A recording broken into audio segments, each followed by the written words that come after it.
But I tell you what, bro, like just that feeling in the hotel room, it's like my body was trying to prepare for the match. And I was like thinking, yo, what's happening with me? Even the smell of the hotel room, like it brings back all those emotions and stress and excitement and nervous. I want the first time I walk through this tunnel to be when I wear this jersey. 4 years later, I wore the jersey, my first Bulls jersey, and I ran through that tunnel, bro, and that memory came through me, and I was like, this is one of the proudest moments of my life. But you know, for me, like obviously, I'm singing both anthems.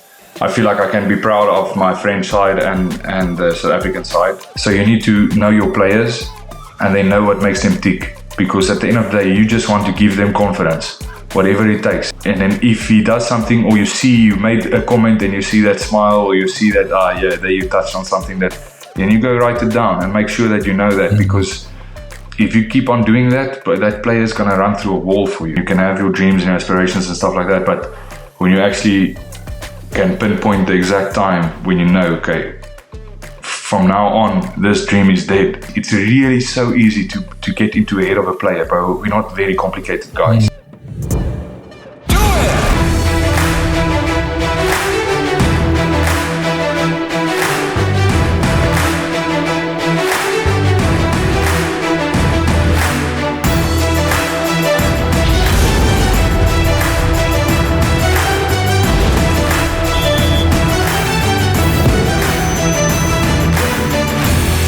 When France played the Springboks last weekend, there was one man who felt every hit, even from the stands. Born in Pretoria, built in France, Paul Willemse has lived the dream of both nations, from chasing the Bok jersey to lifting the Grand Slam with Le Bleu.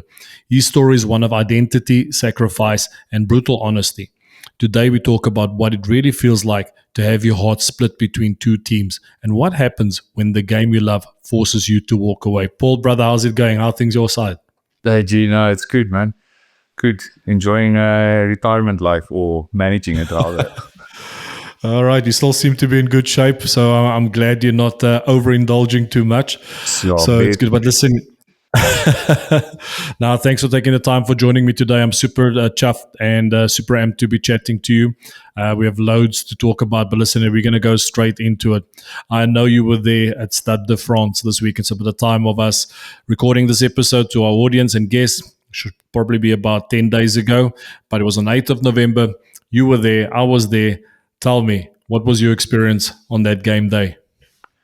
Yeah, just already from the start, we know, I was like, if I had to make a prediction with my head, it was saying like South Africa is going to win this game. But I was quite surprised in the beginning that, because I said from the start, because I had the opportunity to talk about the game a bit more and do the classic before match presentation for the people that I worked for. The whole thing I was saying is like, listen, South Africans rugby is based on the basis of scrums and mauls, and expect to be receiving a few of those during the game. And then in the first half, we saw that the Boks didn't use the mauls like as I expected.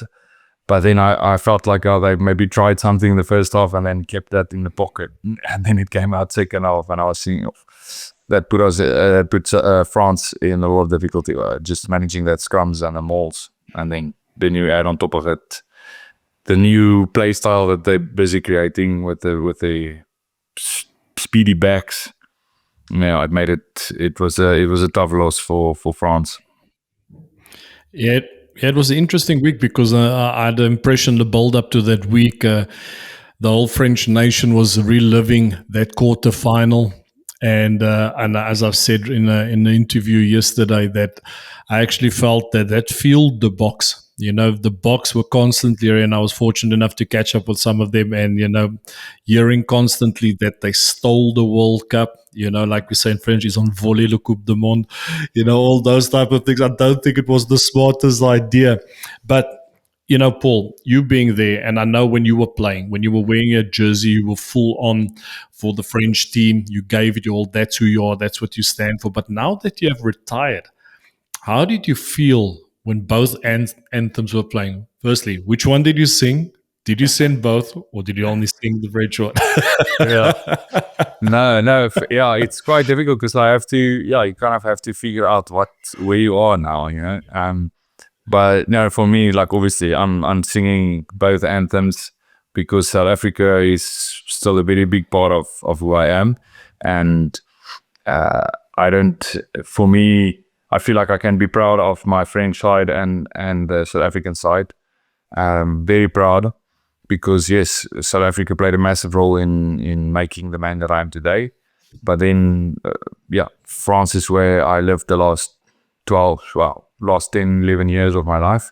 And it's where I got here when I was, 21 years old. And I became a man in France, basically, because I was still a youngster coming over.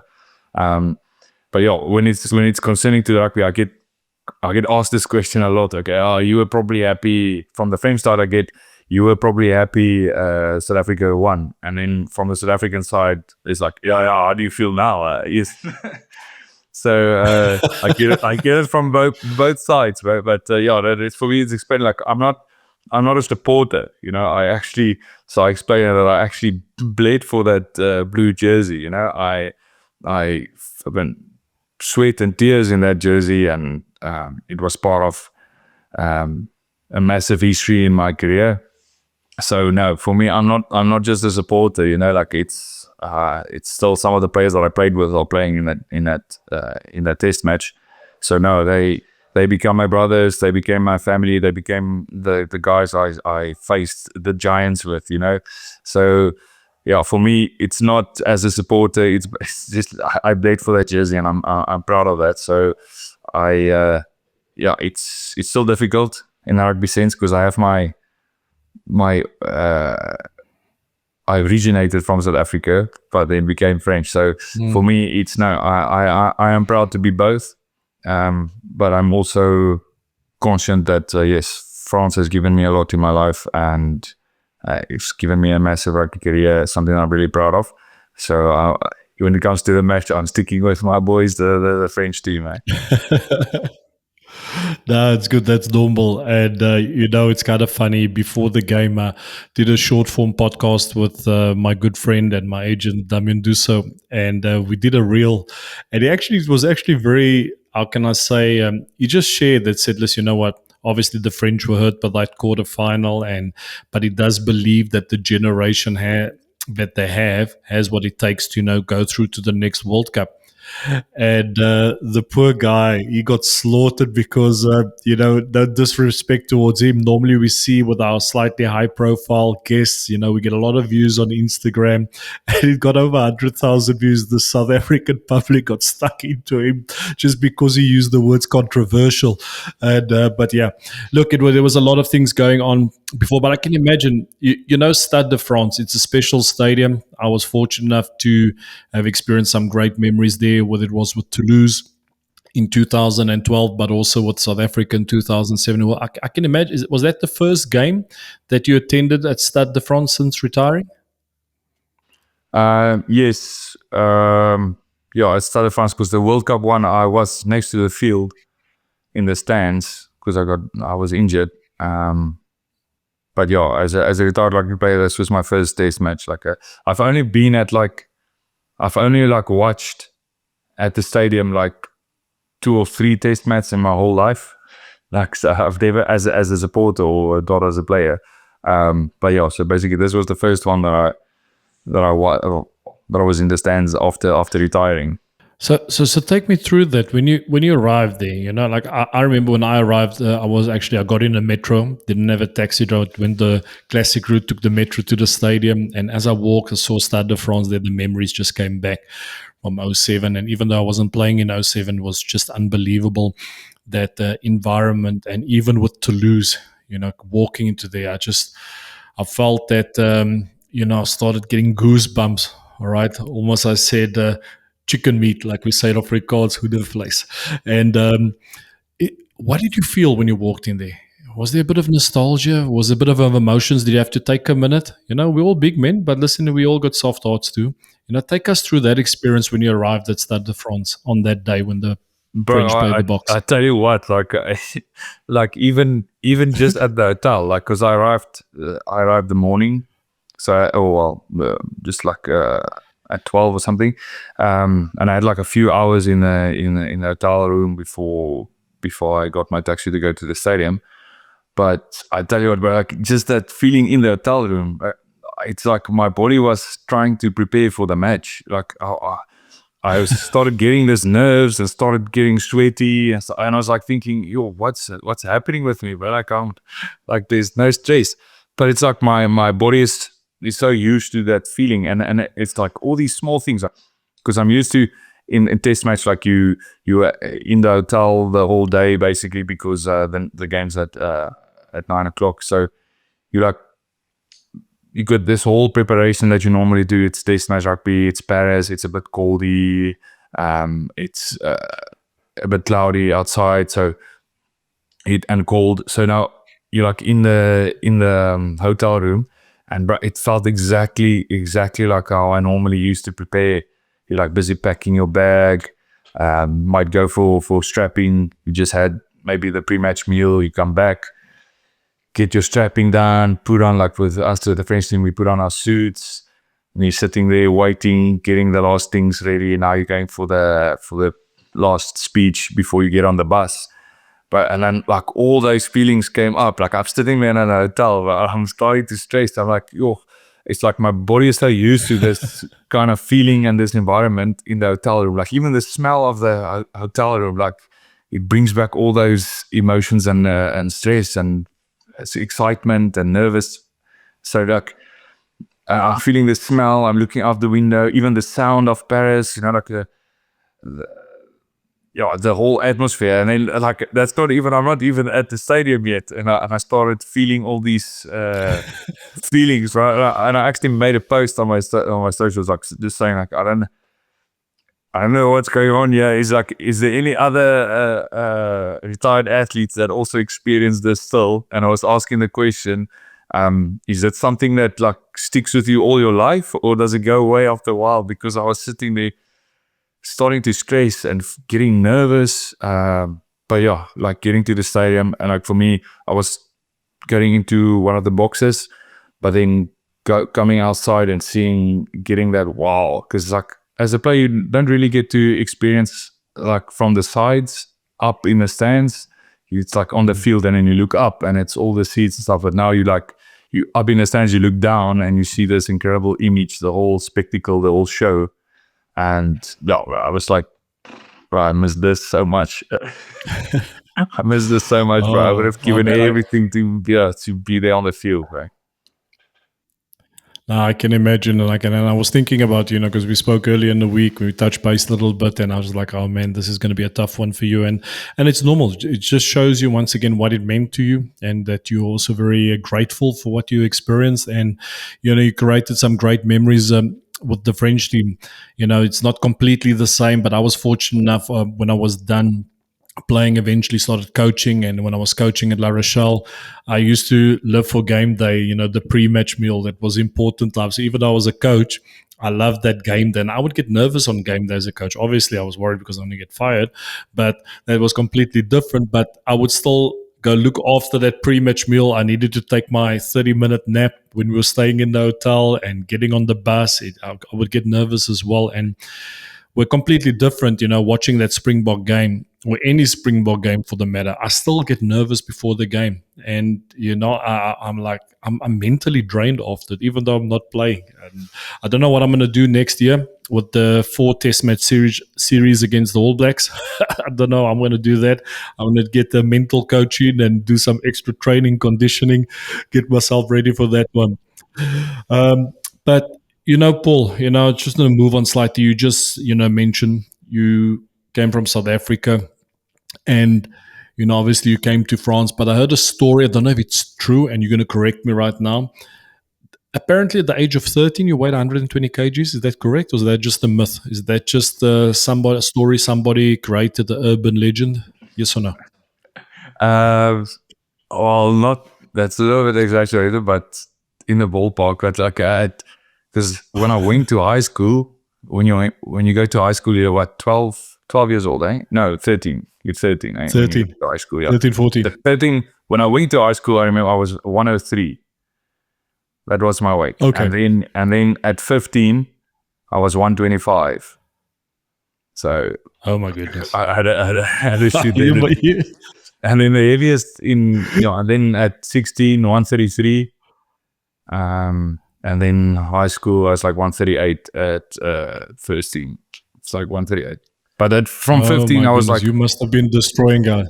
Yeah, bro, like from 15, that's when I got my length and stuff. Because I was a little bit above average, but then at 15, I shot up like 125, and I was, I think, 19 or 195 already at 1 meter 95, at 15. So I was already like 125 and then 1 meter 95. So I was already a big boy from 15 off. And then I just started putting on size because for some reason I fell in the same trap as all the youngsters, because I had everybody's talking, like all the young boys, like now you need to pick up weight, but you need to pick up weight. You aren't heavy enough. That was in my generation in school. That was the conversation with all the boys, So I heard it, and except, so I was like, okay, now I need to pick up weight, bro.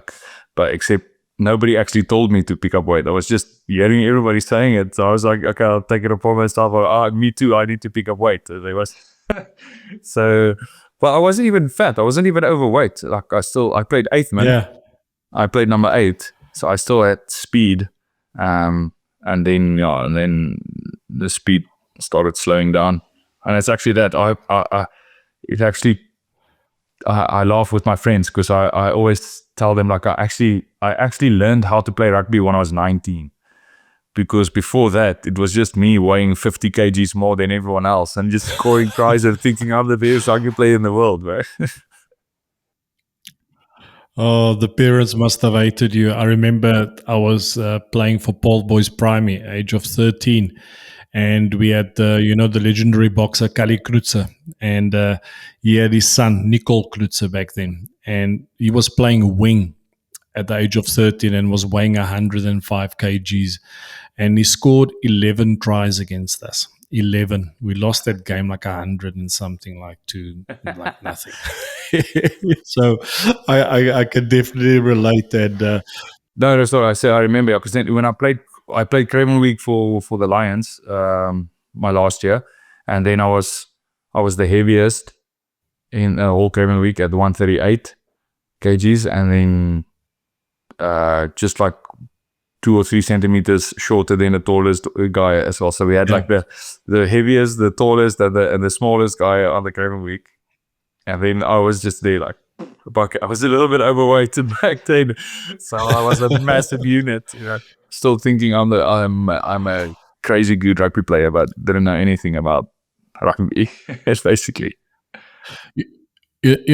Coming to that now, actually, because you kind of like taken on that role as the enforcer for the French team. You've given them something which I believe they didn't really have before, having someone which is solid but also mobile, and most importantly, aggressive. So there's a lot of questions that are constantly asked about South Africans. Like, firstly, where does the size come from? So in your mind, why do you think we are that big? I've got my philosophy, but I would like to hear yours. Why are we so big? I think it's a mix between genetics and then environment. So I think we have good genetics from the Dutch side. I think that we have in South Africa getting the tall people, but then we live a certain type of life where our mentality of life is a bit different. Our mindset, our worldviews, and so on. We have an environment that's based because of our history in South Africa. That's already like very tough. Farmers. Need to work hard, need to grind. Nothing is given to you. You have to work for what you have. I feel like that's embedded into our culture. And then you have the massive culture that you can say a little bit of military culture because of our parents and so on that spill over into school. So you get that respect and representing something that's bigger than you by representing your school. So I think we get taught to from a young age that you representing something, or when you play, you are representing a club, you're representing your school, you're representing your family, and then when you play for the national team, you're representing the whole country. And I think we take that very seriously. And then you mix in our eating habits in South Africa, which is like 80% Braai. yeah. Yeah. So for me, like growing up, that was like just, okay, well, my parents weren't, I would say like I really exploded in my meat eating habits when I went to Namibia, because I spent 1 year in Namibia when I went to school there, and met my wife, and then I went to the farm every weekend. And for the first time in my life, I saw people braaiing for a few days. That's my first experience into meal prepping, if you would, because it's like braaiing a mountain of meat, and if you don't finish it, next day breakfast, next day lunch, next evening maybe you eat some of the leftover meat. But then I did some damage there on my father-in-law's farm there with the meat. It's quite a funny story there as well. But yeah, so I think it's mixture between we have good genetics, and then we have a cultural aspect of it that enforces a certain mindset. Because we've all seen there's always one or two massive guys that you see every year coming through or whatever, but then you see they start falling away because I think like the mindset wasn't there. Because people don't know, yes, being big is a massive advantage in rugby, but it's such a burden, bro. Like for everyday life as a rugby player, when you're big and you weigh like 120, 130 round about there, like every single training day is a challenge, bro. People don't understand that, like walking around with that weight, yes, it's massive, you can run over people, but you still on the field when you train, you have to run like all the other guys that weigh like 20 kgs less than you. You have to do everything. Like there's no special treatment for the big guys, you know. Except back in the day when I came to France, then they said like, okay, no, the guys were more than 130. Because then for the first time I wasn't alone, like because I started in Super Rugby, and back then like having a lock that weighs 130 was unheard of. Like the game was so quick. And then I quickly understood why. And I was saying, I played 2 years Super Rugby. And I was saying to myself after every game, like, how am I going to do this for 10 years, bro? Like, this is impossible. I feel like I'm dying every single game. And then you don't even talk about the preseason, where it's like, nah, you need to run with the other locks or the other Lucy's that like 110 max. So, yeah, people don't understand. Like, it's a message out. So that means that it takes mental toughness, a lot of mental toughness for a big guy actually to survive in professional sports, because it means like the normal fitness session is a few times more harder for you than for the other guys, and you don't have any excuses. There's nobody that gonna if you're gonna tell them, no, I'm too heavy, oh sorry bro, do a bit less. Nah, you have to do the same as everyone. And so that's the difficult part. But when I came to France in the first back in the day, today it's the speed has caught up to international level almost, but 2014-15, I was still like playing the end of the previous generation. So yeah, when I got to top 14, I was like saying, this game is a bit slower, like more pick and goes, more times, more breaks between scrums and all the penalties or the whistles and so. I enjoyed it. And then for the first time, I was like one of like 3 or 4 big guys in the team instead of the only one. So now they had like a group, and now they could say, okay, you guys, you run that, and then you do on the bike a little bit. But so that's basically my little insight into the world of being big.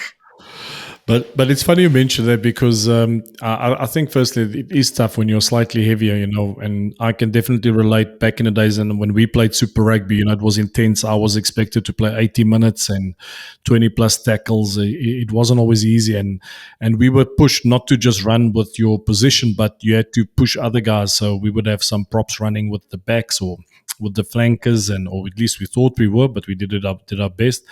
But to come back to my original question, you touch base. I do believe it's also mindset, nutrition, because, you know, at school, you know, when you practice rugby, it's not twice a week and then the game. It's every single day. And that still hasn't changed. I spoke recently to the coach of my alma mater, Paul Boisai, and I asked him, so how many times a week do you guys train? Because obviously at school rugby is different today. It's like almost like a professional setup. Yeah. And I asked him, so how many times do you guys train in the week? His response was every single day. And coming back to our size, I do believe the key is in our breakfast. Because South Africans don't have a classic breakfast. We have pap, we have sausage, we have bacon, we got eggs, we got baked beans, we got toast, we got burger patties, we got steak if you want. There's so much protein. There is chicken livers, there's kidneys. And our sweets were biltong, bro. Sweets were biltong. And our favorite vegetable was chicken.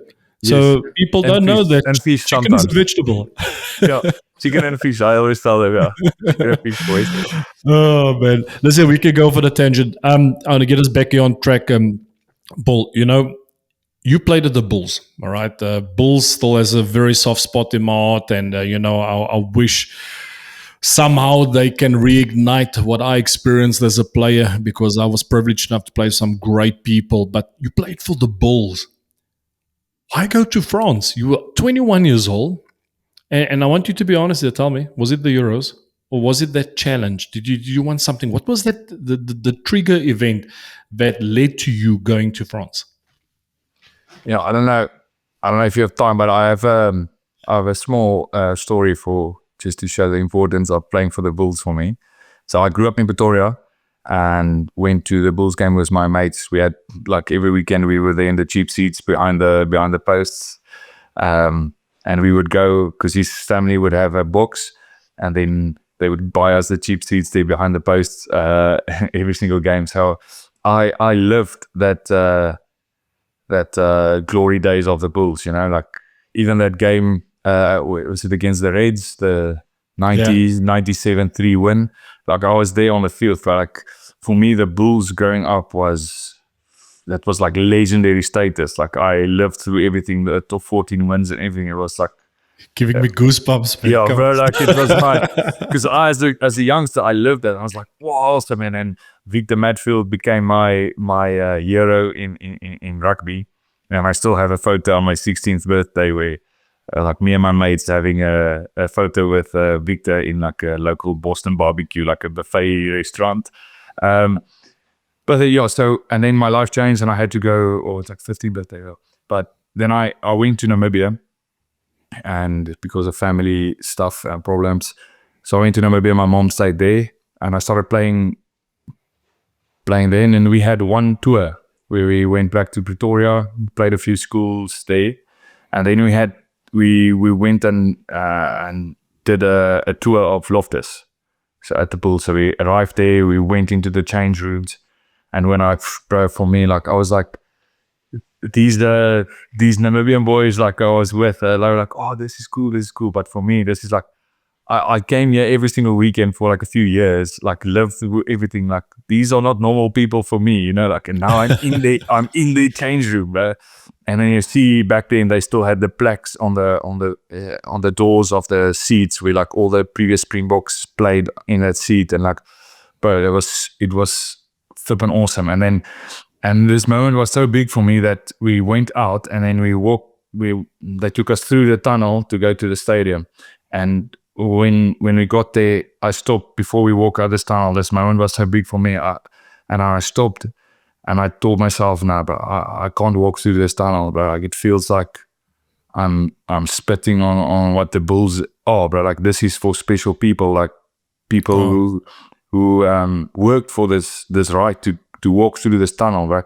And then I said to myself, I'm not going to walk through this tunnel. I want the first time I walk through this tunnel to be when I wear this jersey. And so I was 16. So I went around the stadium, there by the training fields on the right-hand side. So I went around and there's like this one gate there for the buses or big things to go through. So I walked around. Nobody saw me and the team went through, and I walked around, came in from the side and then joined my team there. And then I made that promise that I want the first time to be. And then literally 4 years later, I wore the jersey, my first Bulls jersey, and I ran through that tunnel, bro, and that memory came through me, and I was like, this is one of the proudest moments of my life, like running through that tunnel for the first time wearing the blue jersey, bro. Playing with Victor, playing with my idol. He's my number 5 lock, you know, he's my lock partner. Like, I was like, I can't, this is the best. Like, just to explain a little bit what my mentality was. But yeah, so then I played 2 seasons at the Bulls and always had this dream, like the typical older guys like you guys, who at the end of your career you go to France and then go make some money before you retire. So that was the plan. And then unfortunately, like I played 2 seasons. I played 50 games in 2 years for the Bulls with K Cup and Super Rugby. And so I played a lot of rugby because Flip van der Merwe, he was getting a lot of cards and stuff. So I got lots of playtime. Chop. Yeah, chop. So yeah, I was learning a lot. And then Heineke Meyer was the coach. And he announced after those 2 years, preparing for the 2015 World Cup, he announced like a massive squad of 80 players. And I wasn't in the team. And I was like I took it a bit hard. I was like, am I really that far away from being in that group? So I've played 2 years already. I've shown that I'm really, even at the younger age, like I'm at the level. I had a few man of the match performances as well and stuff. So I was really confident. And so I wasn't selected in that group. And I took it a little bit hard. I was like, bro, this is tough for me. I don't know. And then it was either so John de Villiers got injured and then they pulled up a different block. They also my age. They played at the Sharks, so they pulled him up. And I was like, am I even behind that guy? Later found out, no, it's just because they were training at the Sharks facility and that was the closest guy to get in the quickest. But yeah, for me, and nobody told me that, bro. Like I'm seeing it like, okay, now I'm really that far away.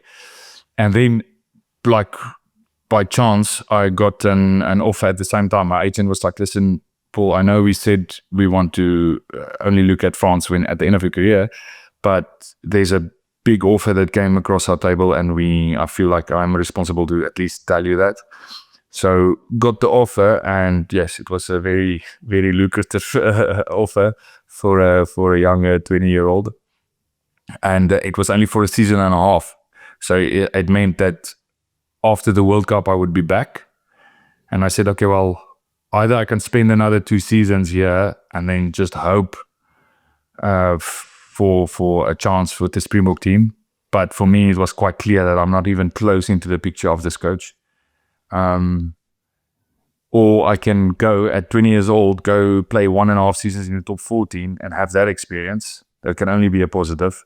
And then come back and then prepare the next World Cup with the new stuff. So that was the plan. And then decided to leave and go.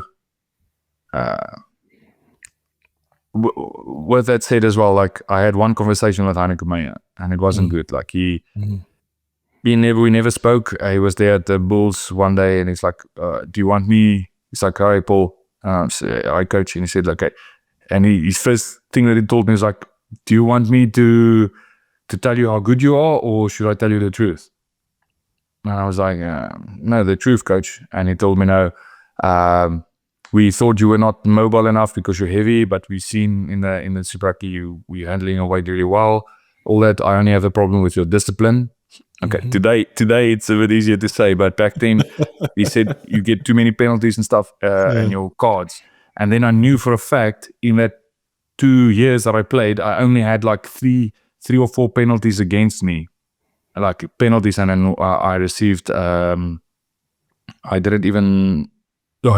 received a yellow card for like the repeated infringement type of thing. So I knew like this wasn't true. Like, and then I have the Springbok coach telling me that my discipline's a problem when I know for a fact I was like one of the least penalized front 5. And then I played behind Flip van der Merwe, who got like red cards for hitting people and stuff like quite often. He was penalized a lot. Yeah, and then so I lost a lot of kind of say respect at that moment, because I felt like this coach didn't really study my clips and stuff. So just gave me more power to listen, just go there, get some experience, and then come back, make some money, come back. And then started playing there. And then after 6 months, because I went to Grenoble, and then Jake White started coaching at Montpellier. So I spent 6 months at Grenoble, and then Jake White phoned me up, and he's like, "Listen, Paul, I'm signing like 5 of your mates from the Bulls, my age, my generation. Do you want to come here?" And I was like saying, "Well, what can be better than this, bro? Like playing in the south of France with my mates, like doing the thing I love. This can be awesome." So I signed a deal, and then literally, I think I signed, and I said to myself, like, I can still play for the Boks from France. I will just play well enough and then get selected from here. And then I signed a 3-year deal. And like a month after I signed the 3-year deal, they announced, I think it was, who was the next coach? I think it was Rassi after that, after Heineke. The next coach. Alistair, maybe, Yeah, but then the next coach came through, and then they said, after like a month after I signed a 3-year deal, they said, "We are not selecting any overseas based players." And I'm like, "Oh shit, bro, what now?" Like I just signed a 3-year deal, and now it's coming out like I can't play. So basically, with time, I started enjoying living here in France. My first son was born, and then I kind of had to make a choice. Listen, I can't live in this state of not going anywhere, not having an objective. Like I know, like South Africa hasn't spoken to me, haven't said any word like to me. And then I played Ace Under-20s when we won the World Cup. I played with Kitsov and Peter Septetoy, Pollard. So I played with all those guys, and they haven't spoken to me like one word. And the rule is they're not selecting overseas-based players. So like it felt like everything was against me. So I can either like be negative about it or whatever, or I can like make the best of my situation. So I said, okay, listen, my son was just born. I'm starting to thinking about like where I want to keep my family and all that. And I was learning the language, French language. Life in France became a lot easier. And then I said, listen, okay, I'm going to make a choice now, and I'm going to try and play for the French team. And then that started the journey. You know, Paul, sorry for interrupting you there. I think which is very important to acknowledge, and what you just shared, and thanks for sharing all of that, because it gives us a lot of insight, because often people have a misconception of how things go. And for me, from what you just told me, it was clear. You wanted to play for the Boks. But then at some stage, like you just mentioned, that what you're saying there is important. You needed to change course. You needed to have a clear goal in mind. And let's also just be clear for everybody that the French team wasn't your second choice. You know, you chose a new path. That's when you decided to go all in. And it just shows how things change. A lot of people think at the age of 21, why is he leaving? You went there to gain more experience, to experience another competition. And, you know, with the hope of playing again. But I think the most important thing which people need to understand before they judge players' decisions, when it's moving from one country to another or from one club to another, there is so many things that play a massive part. I received a lot of criticism at the end of my career, even though it was normal at the end of your career to move abroad. I was player of the year. I went to France because I felt that I've achieved everything in South Africa, winning the Super Rugby, the Currie Cup. I was player of the year. I wanted something different. And it's, but what people don't get is coming to France is not easy, especially being a South African, you know, learning that language. I felt lost. In my case, it felt like I lost my identity because I was like the motivator in the Bulls team back then, which you just spoke about. Yeah, and then all of a sudden, you can't communicate. But listen, on a fun side a bit, what were your favorite things that you enjoyed when you arrived in France? That first few months, and that I call it the honeymoon period, where you're just tasting everything and appreciating everything. Take us through that. Bro, like it's actually weird. Like I struggle to remember a lot of things because basically, like because you couldn't speak the language. Like all my memories is mostly of all the mistakes I did, like language mistakes or awkward scenarios that I found myself in. Like, please elaborate. Come on, bro. like I just remember going to a shop and trying to buy a mattress for my bed. And then, so I was in Grenoble. So Grenoble is like one of the smaller, one of the more French cities. So didn't find a lot of people speak English there. And then I went to the mattress place, and I'm like, I want to explain to them, I want a hard mattress, So then they explained to me, like, look, so I had one phrase like, how do you say? So I learned that quickly in French. Comment tu dis? Comment tu dis? So that was my first phrase, like comment tu dis? And then they will say you the word. They tell you the word. So it's like, no, I want to buy. Well, first of all, you prepare your speech. I'm like, je ne parle pas français. Est-ce que tu parles anglais? That was the phrase you do. And then, do you speak English? So you have this whole thing, and then they say always, no, a little bit.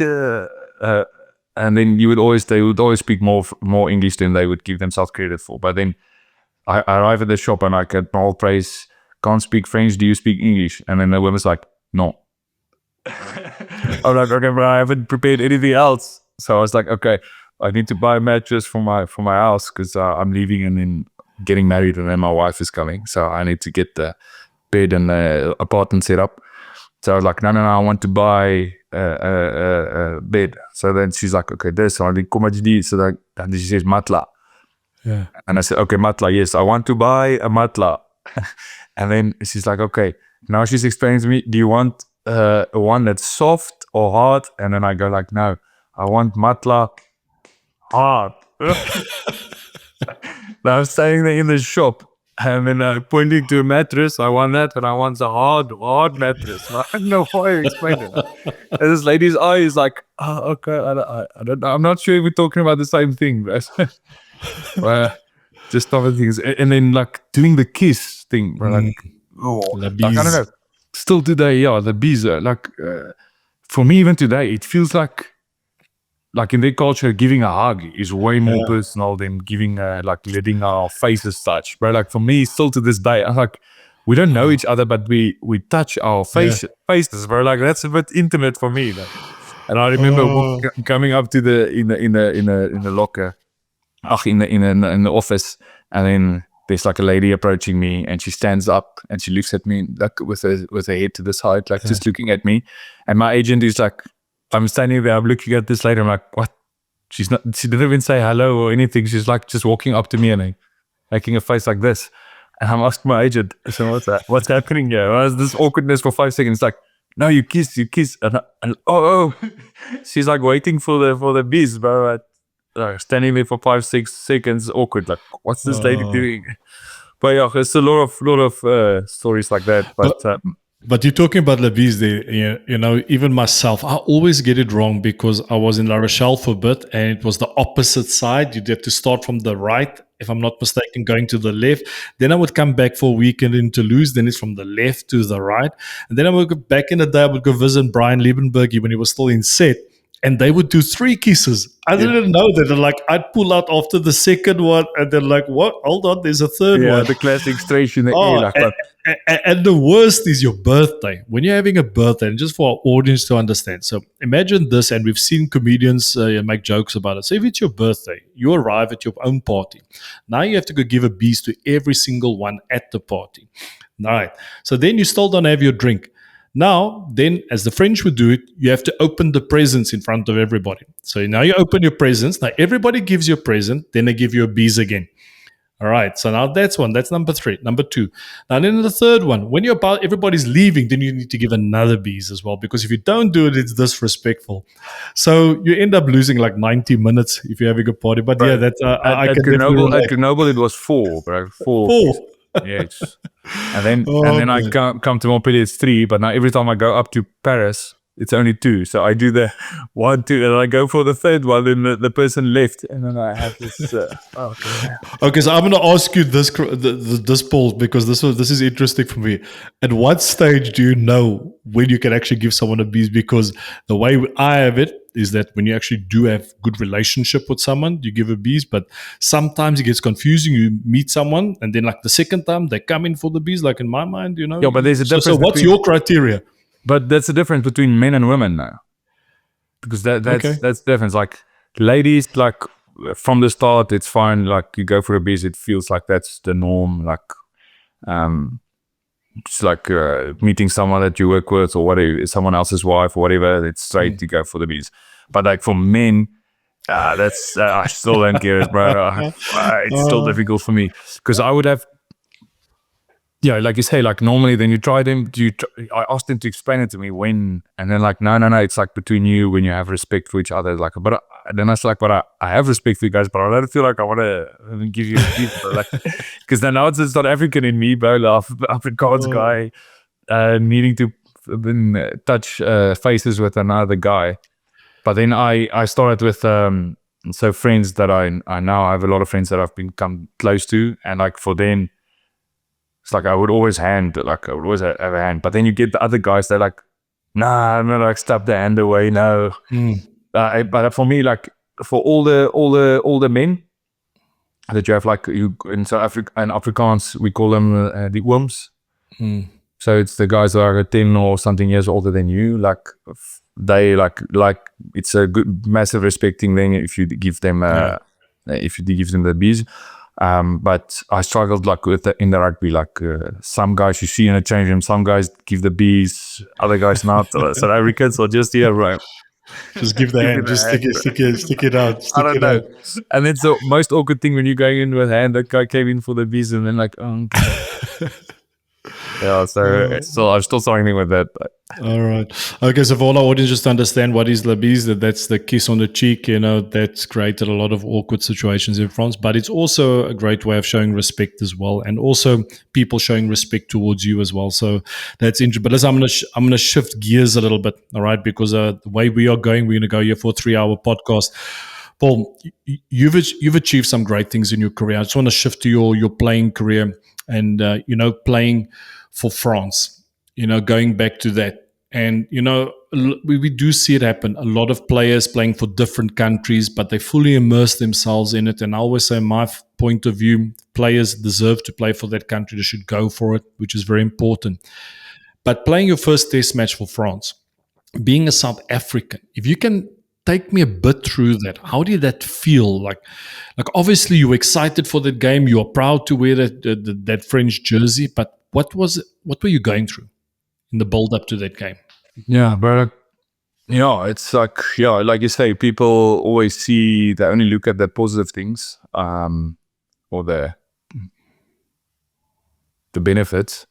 But for me, that was a really, really tough and difficult time. Like, a few years back, I made the decision to, okay, listen, I'm going to try and play for the French team, because that was the only possibility open to me. And it was the more difficult choice,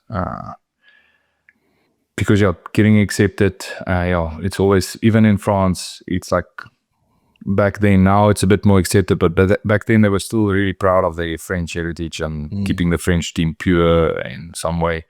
So when the news started coming out that I want to play for the French team, it was not received very well, like with most of people. Like I had some very big names in French rugby who I looked up to talk really negative about me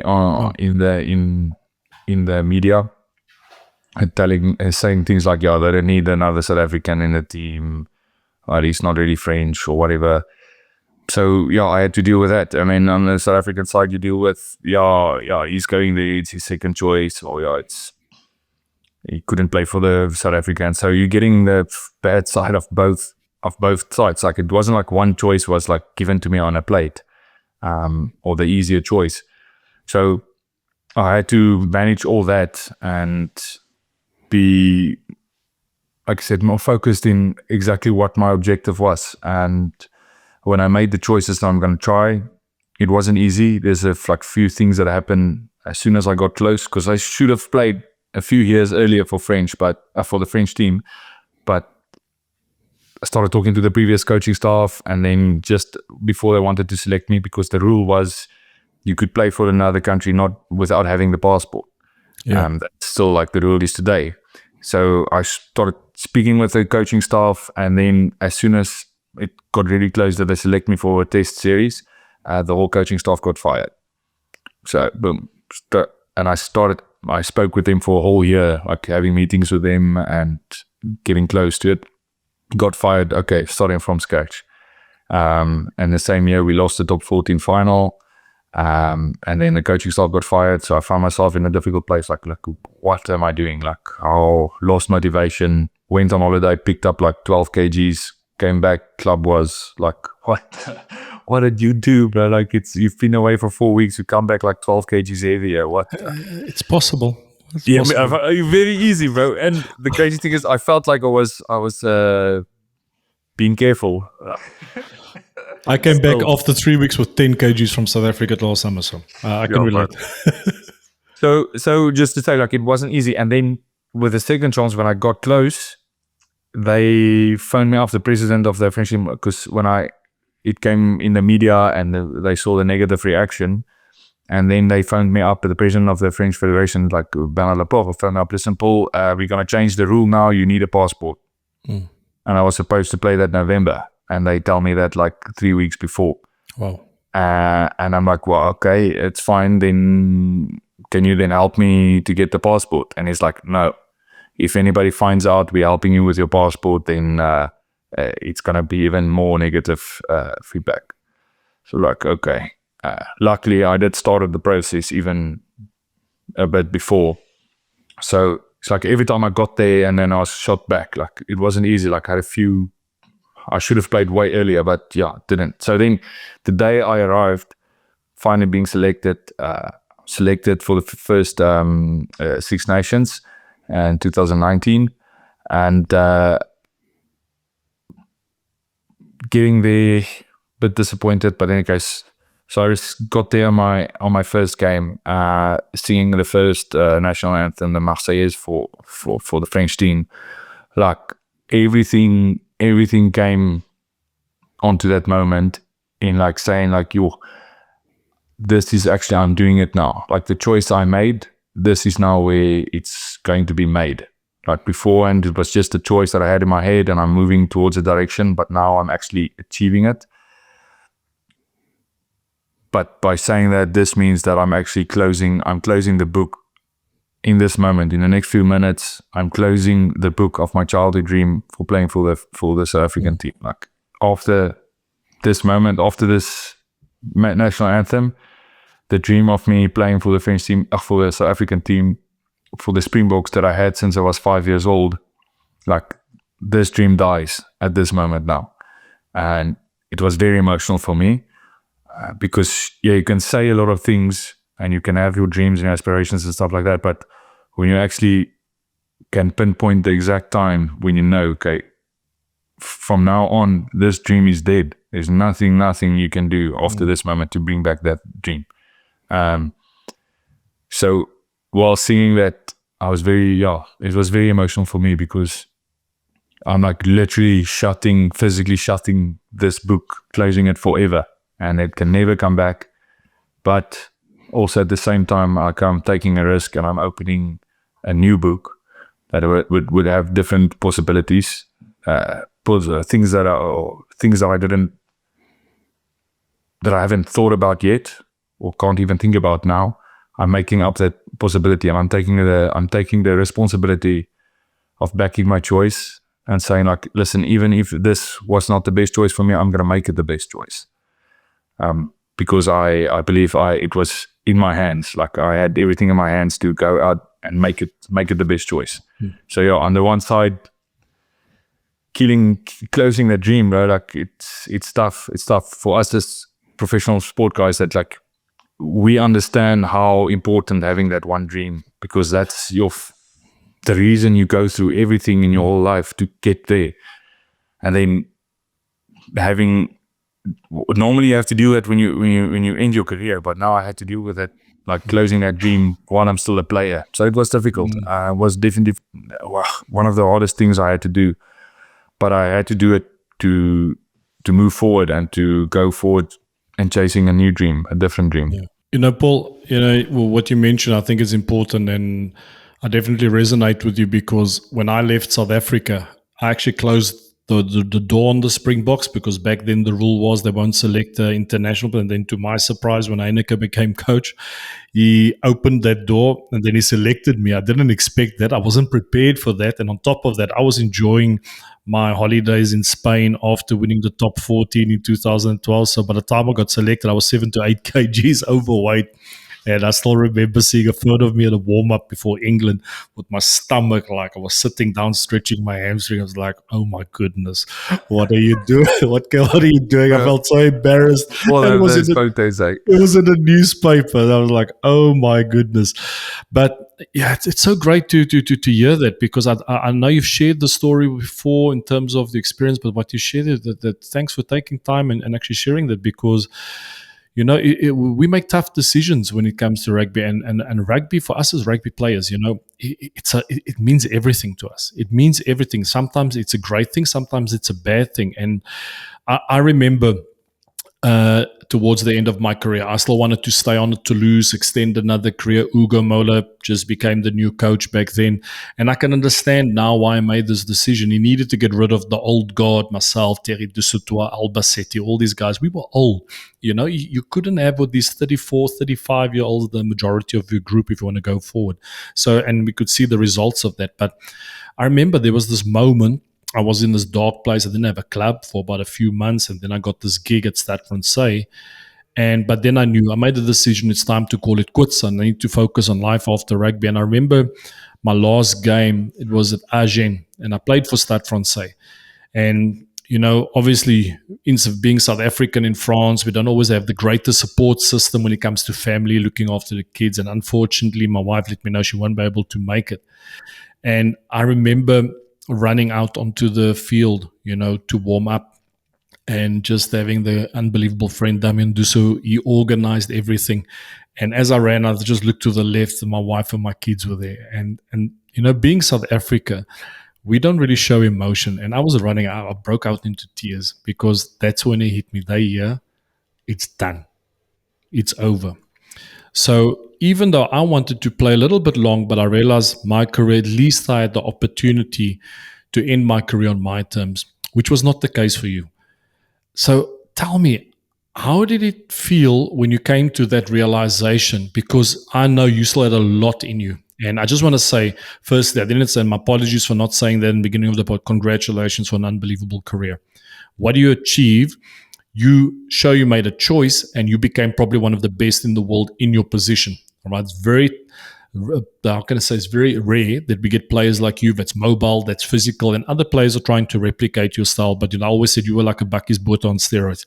And, you know, it was unbelievable to see. So congratulations on everything that you achieved. But take me through that time when you realized that now it's done, where you made the call that, you know, you need to stop. And if you can maybe give us a bit more insight, what were one of the main reasons that you had to make that call? Yeah. No, first of all, thank you, G, coming from you. That was one of my Bulls legend. It means a lot, bro. Like,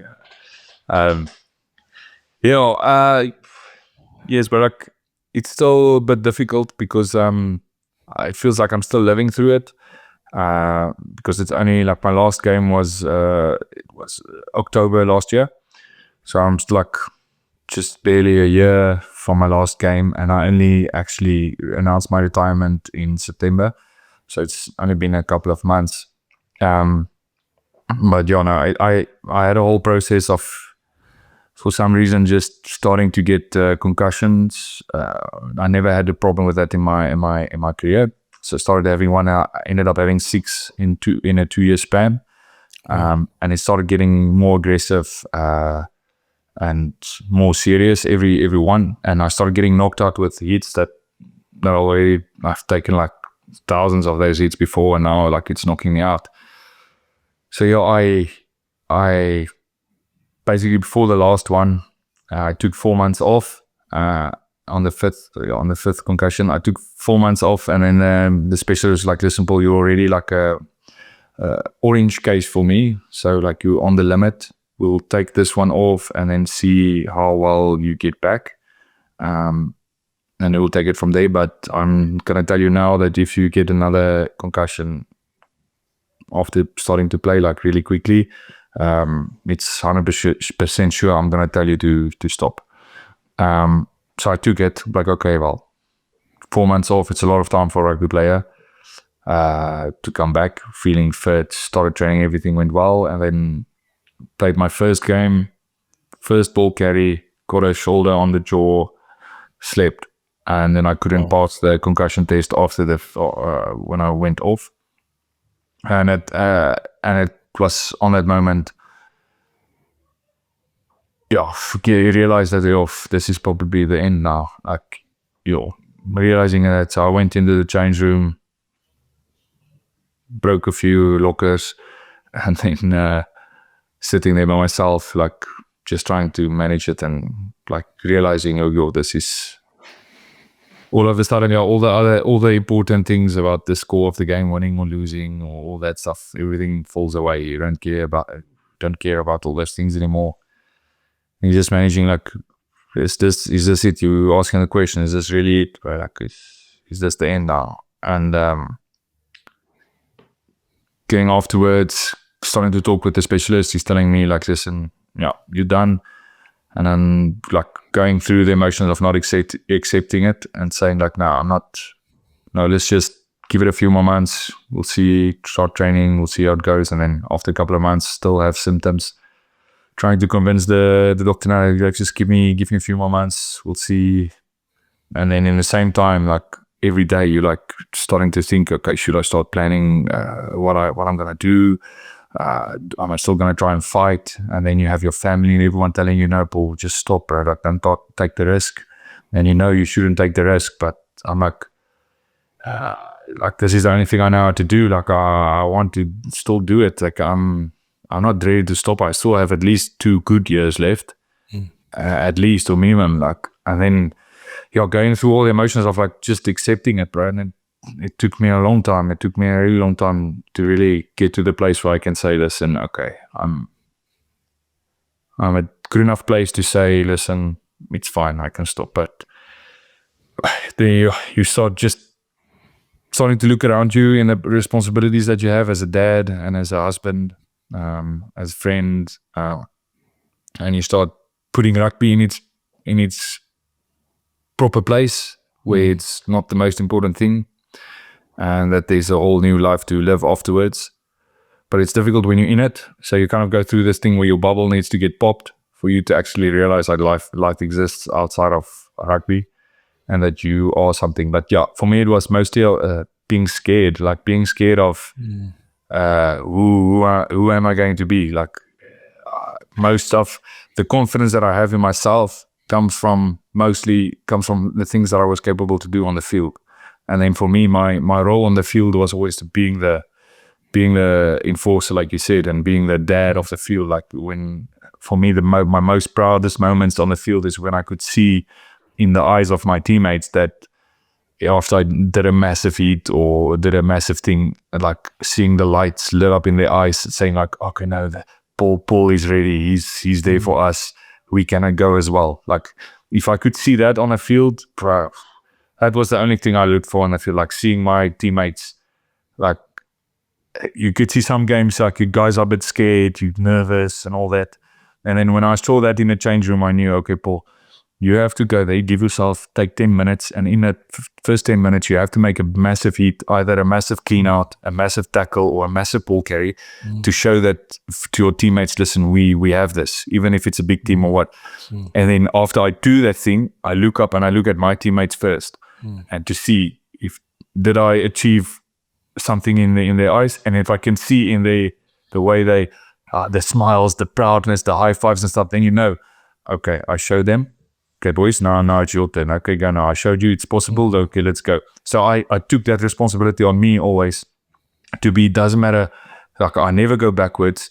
I'm going to show, like, if everybody can be scared, but I want them to know, like, listen, Paul is never going to be scared. Like, he's going to be there. So now when I don't have that, like, that was my identity on the field. Like, like, that's why if I look myself in the mirror, that's like, no, Paul, this is who you are. You have that job to do. You have got that responsibility. Now you take that away, and now I'm in the real world, like I call it, and I need to go to a business meeting and stuff, and I don't understand what they're saying, and I feel like I'm faking it. I feel like what am I doing here?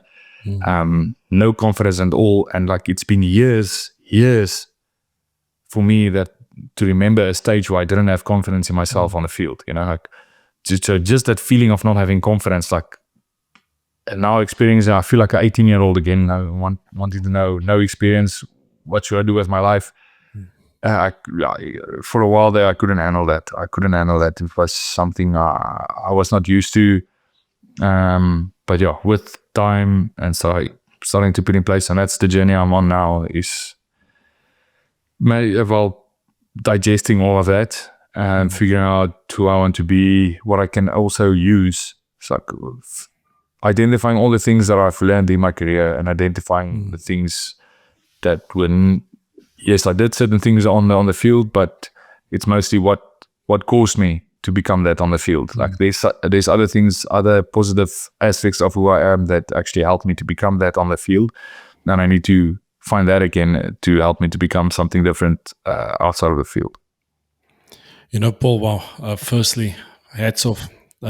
Massive respect, because what you just did there, I don't think you realize how powerful, because what you'd be able to express, and I could feel that emotion and I could feel that pain with you, and that it was so genuine, and that takes a lot of courage. What you just did there. And I can tell you this, and when certain things like this happen, in your case, you didn't finish the game on your term. And even for rugby players that in a way do finish the game it's still hard. It's still tough. I went through that where I lost my identity. I went to meetings as well, business meetings, and I would pitch my services as a motivator and team building. And I lacked confidence as well. It took me years to develop that, and with repetition. And I think maybe the big thing that I want to give you is that I think, because my parents always told me, and it started at a young age, even all my disappointments. I remember back in the day when you would get selected for the SA under 19 team, you had to buy the newspaper. So I would go buy the Burger back then in Cape Town, and I would sit in my car waiting to read my name, and I didn't see that. I would break down. It was hard, and we can all mention all those disappointments, but everything that I experience as a player and in my personal life as well, and we all have challenges that we go through. And I think maybe it's not fair what I'm going to say, but and this is maybe what it means to us as a rugby player, the day we can't play the game that we love, it's almost like we've lost a loved one. That's exactly what it feels like. And my mom always says these words with me: everything in life happens for a reason. I grew up in a house of faith, and I can tell you this, that fight that you went through as a player, when you made that decision to come to France, doors were closing down, shutting down. And what you did was you opened another door, and you imagined to go on a path. You learned a new language. Everything was against you. People criticized you that you wanted to become a French rugby player. So what I can tell you this, not just from my experience, from other former players that have been on this podcast, the Ali Williams, the Owen Franks, all these players that have been, and Victor as well, that is successful in business. The lessons you have learned from your game, what made you that rugby player, that's ingrained in your DNA. And I can tell you that comes out. Whether it's starting a new project, and I've shared this before, Paul, when COVID hit, I was a consultant. So I was doing Scrum consultations. I was traveling all over Europe, which is great. And I was doing consultant work as well in the corporate space, team building. And that was my bread and butter. And then when COVID hit, gone. Even when I went to the club that I was working with, I said, listen, so what happens now? I said, sorry, you're consultant. We only on pay pour le prestation. And no income. And I was like, how am I going to feed my family? I had to learn how to do Instagram lives. I had to learn how to do online stuff and build stuff. But that's what I had, that fight, and that willingness not to give up. And breaking down those walls has always guided me. It even guides me today. I'm in a space now where I'm looking for a new coaching job, waiting for the next opportunity. So I need to be in a fight every single day. I still need to provide for family. So I want to tell you this. You need to go back to those times where you did great things in the game and kind of like analyze it. How did I get there? You spoke about certain things. They said you're a big guy, you're not mobile enough, and all this stuff. We all experience negativity and criticism, but despite that, we came up on top. All right, so you need to remember that. But I just want to say, man, massive respect for sharing that with us and with the audience. Nah, thanks, man. Yeah.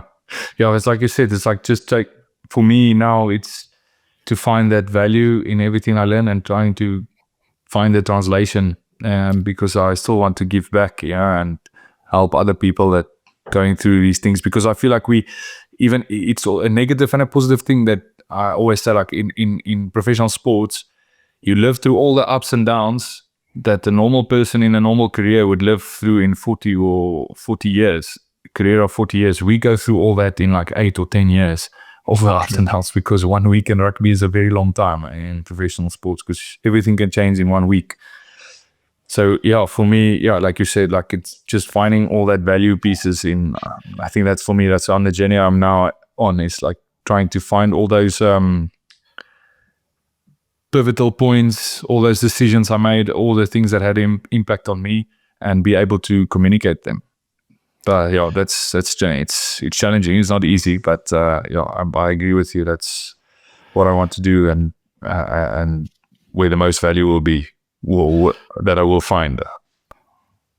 Paul, I know you're not someone that's sitting down. So can you tell us what have you been up to? Because I know you are busy. I know you are working on a few projects. Is there maybe a project or two that you can share with the audience? Well, I'm busy. It feels like my head is going 1,000 kilometers per hour. And nothing is moving. So I've got lots of ideas and stuff that, took some time off now and trying to figure out the direction I want to go in. But testing a few things. But like I said, I've kind of found my value a little bit in that. I like communicating, I like talking, I like having conversations with people, conversations that are a bit more deep, that actually you can get value out of. So I want to move into that direction if I can do. So I'm starting to do a bit more events with businesses and so on that share my story. If there's any value that they would like to get from it, that's be awesome.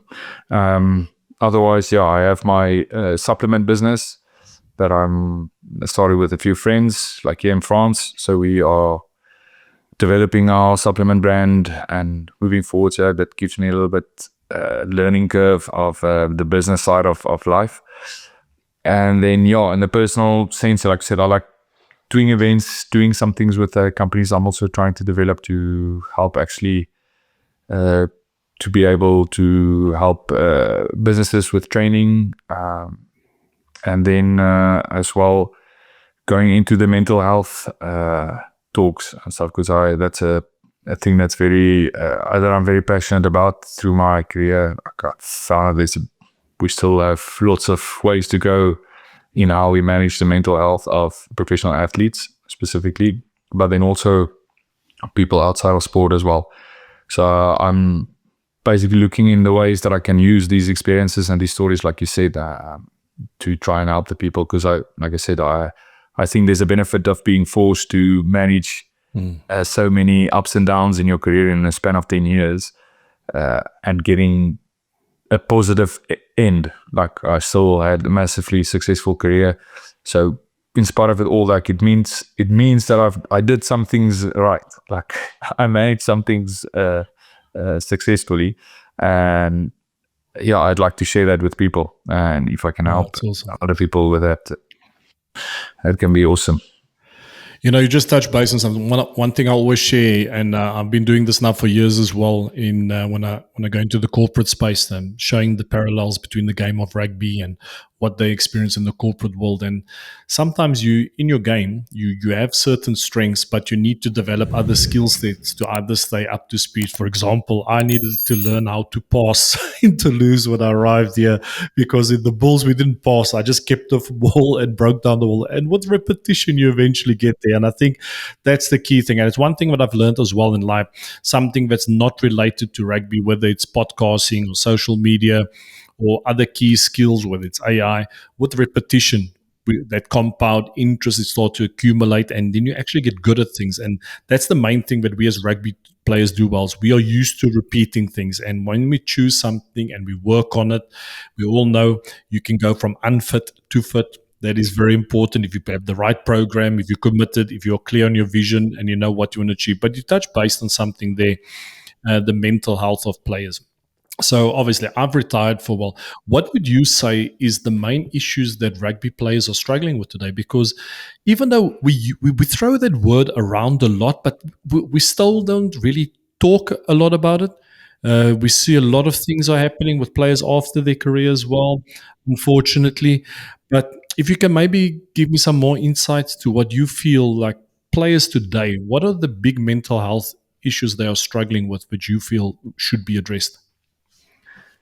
Yeah, like for me, yes, there's all the typical problems and so on. But for me, I think the challenge is teaching players how to manage them, manage all the challenges, because that's why I feel like we are lacking. Because yes, all the typical challenges are there, like managing the stress of being performant, being judged every time on your performance, good, bad performances, injuries, also managing your family while playing rugby.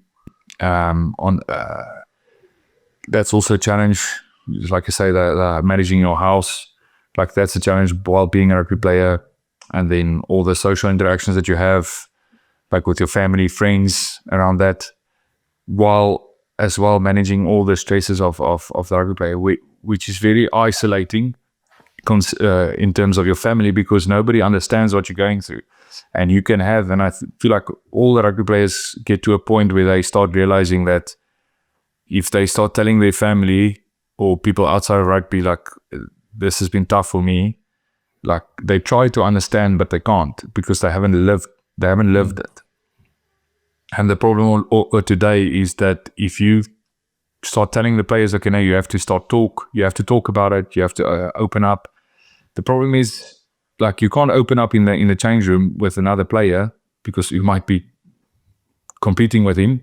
And then even if it's a good mate that you're not competing with, he's also managing his stresses and he's trying to figure out how to do it. So he's not equipped to help you with your problem. So for me, the biggest challenge is teaching having solutions for players to deal with certain things. And that's why I think, like, today, the clubs and rugby and in sport, they're not creating an environment where players can actually have solutions for their problems and have ways to manage them. And then even if club gets a mental coach, or it's all based on performance. It's like, okay, we're going to get you this mental coach to help your performance. So as player, like, you're not going to take that seriously, because like your problems have nothing to do with the stuff on the field. Yes, the problems on the field only makes everything worse, but most of the guys' problems are like in their family, with their friends, with his wife, with maybe some money problems, or maybe some substance abuse problems, or stuff that kept up with time, and all that. Like, if you come to a player then and saying, like, no, we're going to get you a mental coach to help you perform even better and be better prepared for the game, like, I feel like you're losing a player then, like, because everything is already, his whole life is already set up for performance. Like the way he eats at home, the way he sleeps, the training that he does, everything is based on the performance. Now just adding another thing, and that actually would just add stress, even more stress, because now you're giving them the mental coach. And then, like, now you have even a less reason not to be performant, And so for me, it's that the most important thing is I want players to be able to have solutions to manage with things that are outside of rugby, because in the grand scheme of things, you played your best games when you knew your family was happy, you knew your friends were also happy, you knew your finances were good, you knew that other problems were really. When you knew before you went on the field, like, this side of my life is good, bro, then you knew, like, you could go play there with a certain lightness on the field, and you could concentrate 100% on the game. and your performance. And for me, at least, I was only able to be like performing when I knew my family was taken care of. My wife's happy, my kids are happy, my friends are happy with me. There's no problems there. I don't have any damaging habits and so on that take away my confidence. So for me, managing that side of life for the player, if that's managed, it would automatically improve his performance without making it mental health full performance. You know what I mean? So yeah, like for me, it's like I really believe like the real problem is players not being able to manage everything at once all the time, because we are forced as young. Like I started playing professional when I was 19 years old. So from 19 years old, I need to now I'm having conversations with financial managers and my agent and having to make decisions about big sums of money. And I grew up like, before I signed my first professional contract, I was earning like 3,000 Rand a month before I signed my first big problem. So I went from 3,000 a month to like 45,000 a month. And now I need to manage that, first of all. And now you, with that money comes as well, like all the family and stuff problems come to you, because now it's like you winning the lotto. And if you're not in a healthy family situation, it brings up all the classic lottery winners problems. You know, like everybody comes out of the woodworks for help and stuff. And you know, now you need to manage that. Now it's like at 19 years old, now you have to tell your uncles and your aunts and stuff, no, like, no, I can't do it. And then it's people that you've been submitting under like for your whole life. So you have the relationship problems even in your family, like, because everyone has to adapt with you becoming a rugby player. And now with that, now you're getting judged with that money. Now you have to go be performant every single weekend, and now you're dealing with a coach who maybe doesn't like you or likes you, or you get an injury and a bad time, and then you have to manage this rugby thing, and then with the things outside, and you don't. And then that's the thing: the players don't know how to manage it. So what's the only solution today that's being posed? Okay, no, could just go have a jolt, just go out, drink yourself, and then you forget about anything. It gives you a little bit of a space. And like I'm not the guy that's against drinking or smoking or all these stuff. That I'm saying like I can't say today for rugby players, don't drink, don't smoke, don't do drugs, don't all this stuff, because I can't propose them something else. Because all the players, and you know, like every player finds his own way of managing the stress. Like for some guys it was drinking, for some guys it was partying, for some guys it was never staying after the game, he's just going back to his house. Like every guy found a way how to manage it, and sadly most of them wasn't good for them, you know. But I can't, and when I read all the stuff in the media about a negative image of rugby has been going around this last year, it's like I'm sitting there and I'm saying like, but I can't even tell these players that this is wrong, because if you take even the small thing that they manage, even if it's unhealthy, like even if you take that away, what are they gonna have to manage the stress? And because what are the clubs proposing to them? What are people? They don't have even people in their circles that are capable and educated to help them manage with all these mental challenges.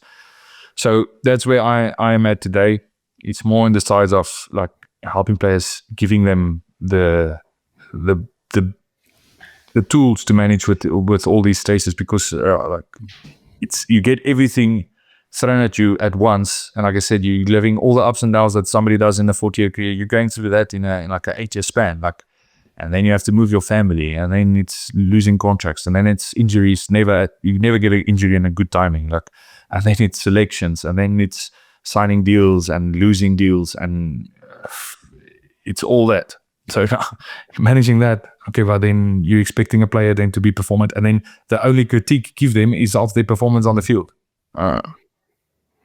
Now, what you say is a valid point, and it's definitely something that needs to be addressed, because I also feel that we throw the word around a lot, talking about mental health, and we need to do, but I don't feel, and you spot on, nothing's really being done about it. Recently, we've seen in France with Capo Ortega. I actually spoke to him years ago when he was going through those times. So he shared a bit some of the stuff that he was going through, and he felt alone and he didn't have resources. If I look at myself today, even back in the day, I used to like going out after a game. That was a way for me to decompress and dealing and reflecting on it now.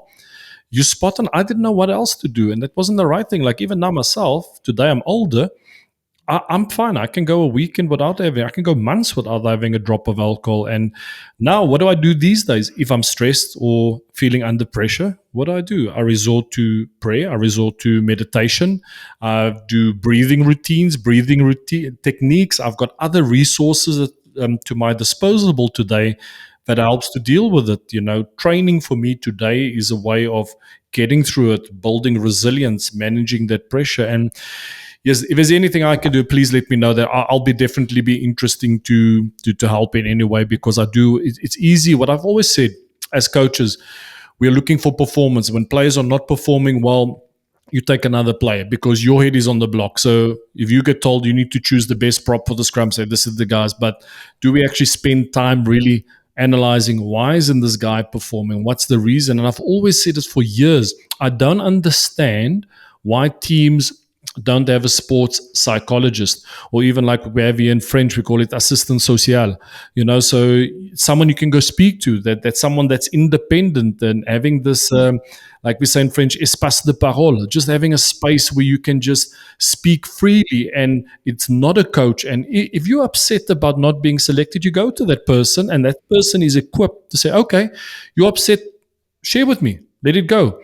And then that person, not to justify, so, okay, but why do you think you weren't selected? Do you think the coach was right? So what is your plan? What are you going to get back into the team? And it's spot on that you mentioned there. So many of us mental coaches, but it's focused on performance. Yeah. And then if you think about it, what happens is we know that, well, negativity is way stronger than positivity. And, it only takes a few bad apples in the bunch to make everything go bad.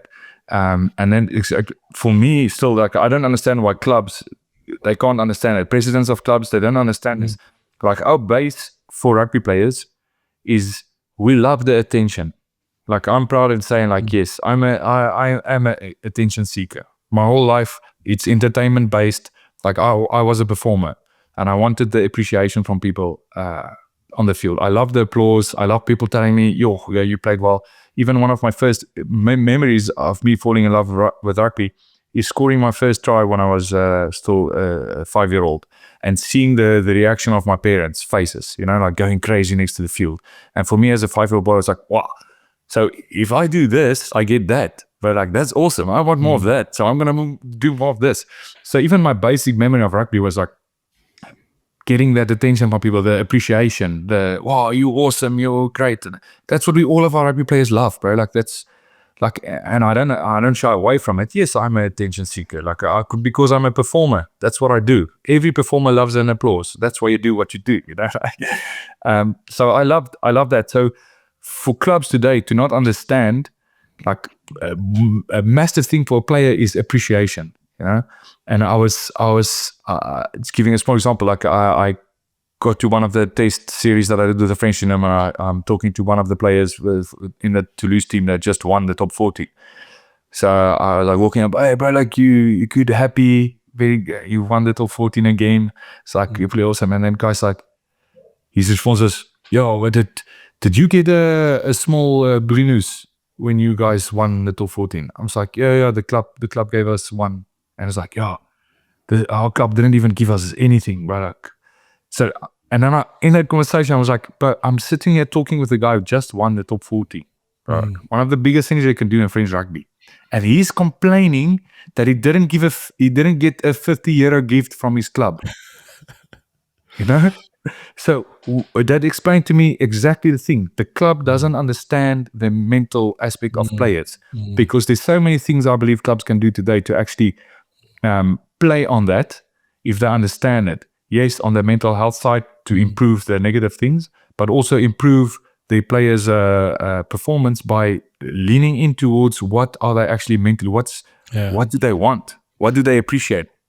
Because we all know, like, Like I have my thing, and I built my office and stuff. So I've got all these small little memorabilia things that I got through my career. Like if you take the value of these things, like it's probably worth like 200 euros in total, like of things that I received. Yeah, I've got some watches and stuff that's pretty cool, but I have like small things like it cost in total maybe 200 euros. These gifts that I got from clubs and from people, but these things are the most value of any like physical thing that I have from my whole career. Like a club giving you a jersey after playing your 100th game or 50th game, like that thing has value, bro. Like it cost, what did it cost the club for that jersey? It cost them $50 or 70 euros, whatever. But then I made a little bit, embroidered the name, the match, and the date, and all that. And then all of a sudden, this thing becomes like so valuable. And I was thinking, like, that's exactly how we players, we want to feel appreciated. So for a club, there's so many little things that they can do to play on that thing that the players actually want. They want to feel appreciated. I want to like feel like what I'm doing actually means something a bit more than just on the field. And then that would lead, if a club, like I'm saying, like the clubs in the future are going to be the most performant, is going to be clubs that actually understand the mental aspect of their players. Because you can do if you do small things and you become known as the club who does these small things, you become the club that appreciates the players. And then players start talking a bit, and then you can have a scenario where a player might sign for less money because he feels appreciated at this club. And then the business side of rugby would even work even better. Because of a small thing, a gift of 50 euros, bro, like in small little things, because it doesn't happen. Like I've got more French jerseys than I have of my club that I played for in 10 years. Yeah. Like it wasn't anything for them. Like, and I don't understand the power of it. Like if a player feels appreciated and he feels like that he actually has an important role, he's actually representing this club and everybody knows it, the risks and the sacrifices he's making for this club. Bro, you know, when you had coaches like that, you would run through a wall for a coach and you just feel a little bit of appreciation from him. And to add on that, it's like, that's what players want. So now, when you're not on the negative side, when you're not able as a player to go and talk about that negative things, now where do you talk about the negative problems you have? Now you go at lunchtime in the group, oh no, this coach told me this, he's a peanut. The other player might not have a personal problem with the coach, he might just be neutral with the coach. But now you're giving him all this information, you throwing in your emotions and telling this coach is shit and he's a liar and all that. Now your mate's hearing it. Now he gets that mentality of the coach. And then he just have, like, maybe in the future he has a small he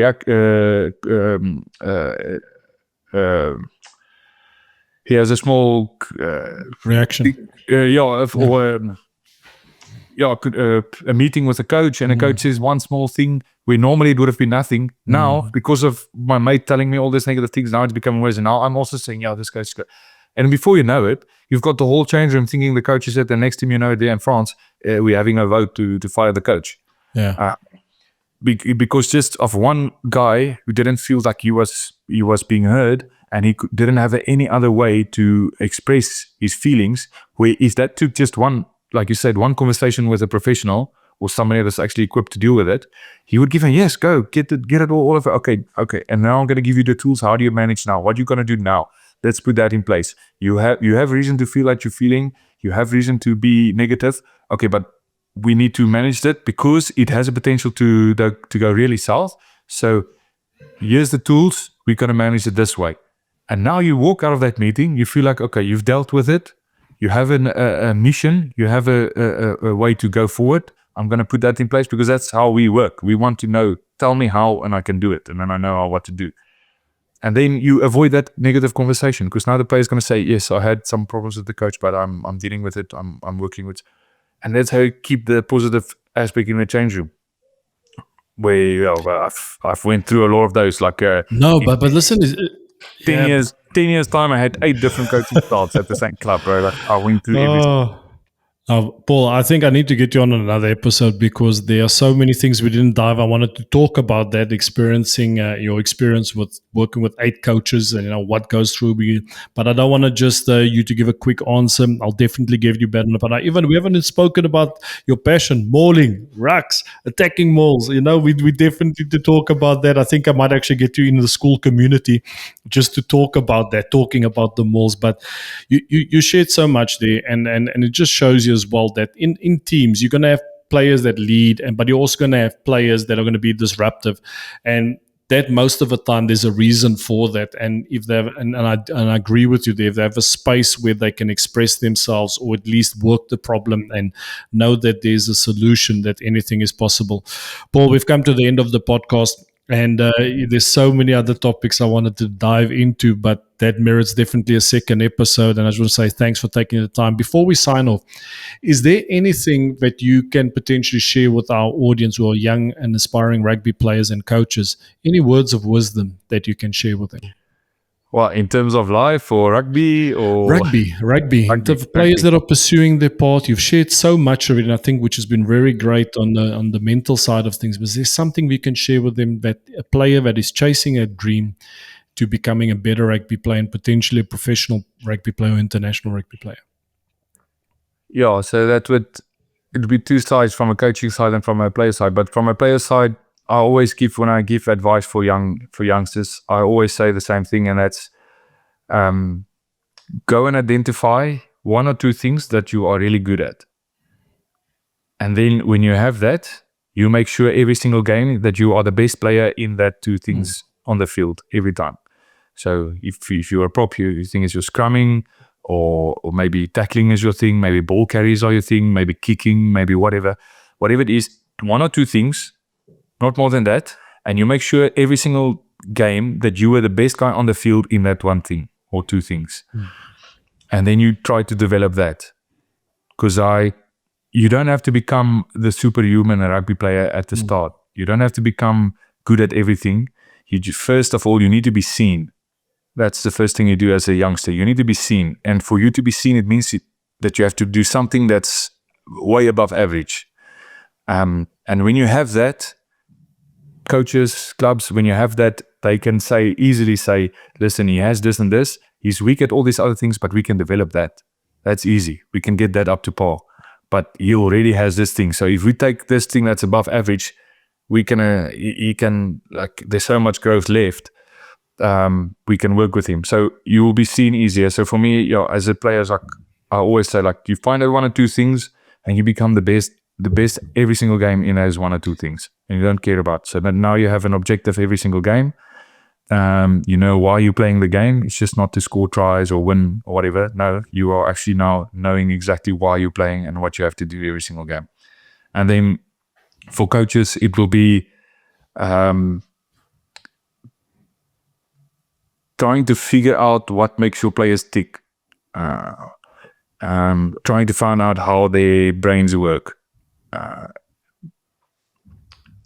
Because you want to find a way to communicate with them. And I feel like, especially in France today, there's a massive gap in that, because French coaches are forced to work with so many different cultures in the same team.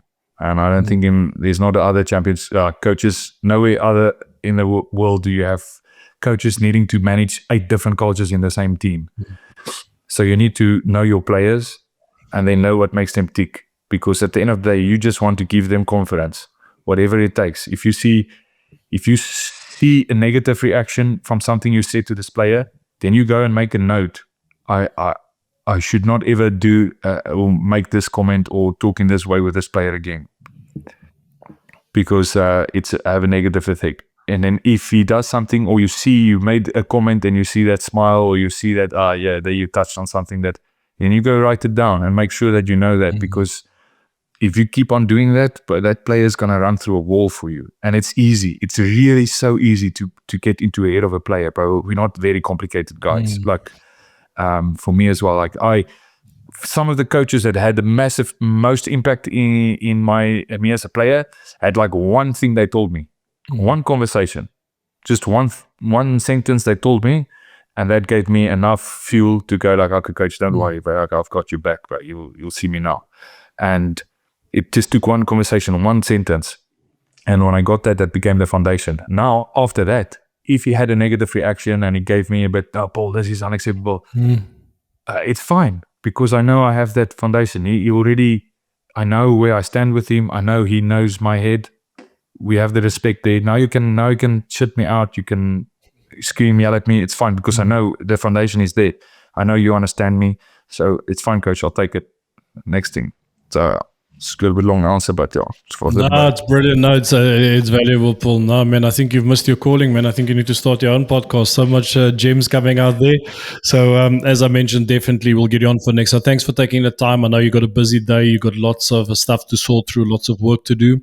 But I just want to say to our audience as well, to continue to have amazing guests like Paul, please. We've realized that a lot of you are listening to the podcast but are not subscribed. So please make sure you're subscribed, whether it's on YouTube, Spotify, or Apple, and also leave us a review. That will be highly appreciated. Paul, my man, thanks for taking some time today and chatting with you, and looking forward to our next chat. And definitely need to get you onto the community on school talking about mauls and aggression, because there's a lot of coaches ask me about like, how can we develop that? But I didn't want to go into that rabbit hole today. But all of the best, much strength to you and your family, and with all your new projects, all your new ventures. And like I said, if there's anything we can do from our side to help, please let us know. And also to anyone in our audience that feel that you can add value to helping Paul on his new journey, please reach out to him. We'll be putting his social media handle in the post description or the pod description, and please reach out to him. Thanks, Paul. Thanks for taking time. Great. All right.